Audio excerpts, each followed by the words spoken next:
Hi, my name is Michael Ivan. I'm one of the neurosurgeons here at the University of Miami, focusing on brain tumors and skull-based tumors. I welcome you to this week's Connectome case, and today we'll be talking about a metastatic lesion in the right frontal lobe. Not something we typically talk about because most of us operate in the right frontal lobe without really too much concern. But this case, I feel, really highlights kind of some of the different networks that we should be thinking about in our patients. So this is a middle-aged patient who presents with melanoma met in the right frontal lobe. It was a single lesion here with significant edema. As we look at the scan, we could see that there is cortical cortex that's lying over the lesion here.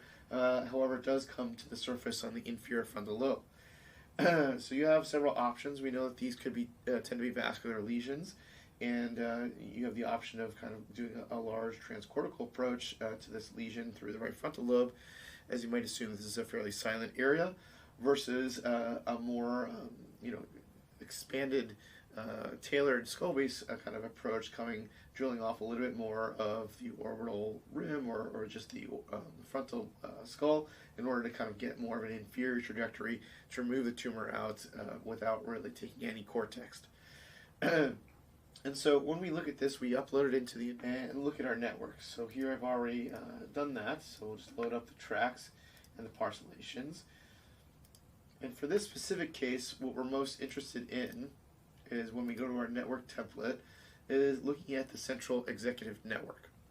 Now we know that obviously there's differences between the left and right side.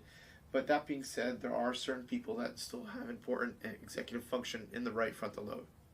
Now, the central executive network uses input from other networks in the brain to really kind of do task selection, executive function, and this higher order cognition. By functioning with other brain networks, the CEN can receive data from other sources of the brain, process it, and kind of receive this information towards executive plans directed towards a goal. The network is connected to functional regions in the frontal lobe, inferior parietal lobe, and in the posterior portions of the middle and inferior temporal gyri. Typically, there are kind of three main nodes. So here in the 3D model, we can see the three different nodes of the central executive network: frontal, parietal, and temporal. The frontal node of the CEN is really in charge of higher cognitive functions. The parietal lobe is associated with decision making, working memory, and motor cue. And the temporal lobe over here is really with visual memory. And the three of them are very well connected because those functions are very reliant on each other. So this network is also associated with fluid intelligence and learning new concepts, understanding your environment, problem-solving skills, and many other networks of the brain. The CEN is also related to the salience network, the default mode network, and can receive visual inputs from the visual network, sensory inputs from the sensory motor network, and evaluate auditory inputs from the auditory network. It also can process, stimulate, and motivational signals from the limbic system. After processing the data, it can generate difficult outputs as motor functions and speech, etc. So it's critical for us as neurosurgeons to understand how much of the tumor and the edema and the surrounding cortex is involved in these nodes of the CEN, and to help us understand how important it is to preserve it and adjust our surgical corridors to protect these networks. So in this case, when we go back to this and we scroll really through the axial here,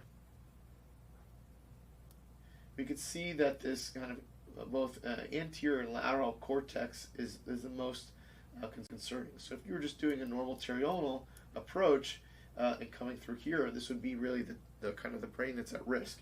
And so we decided to approach this through this frontal terional and craniotomy with a little bit more extension anteriorly and drilling down the interior cortex of the bone down to the frontal fossa floor in order to get a good exposure to the attachment of this this tumor to the dura, as you can see here in the sagittal.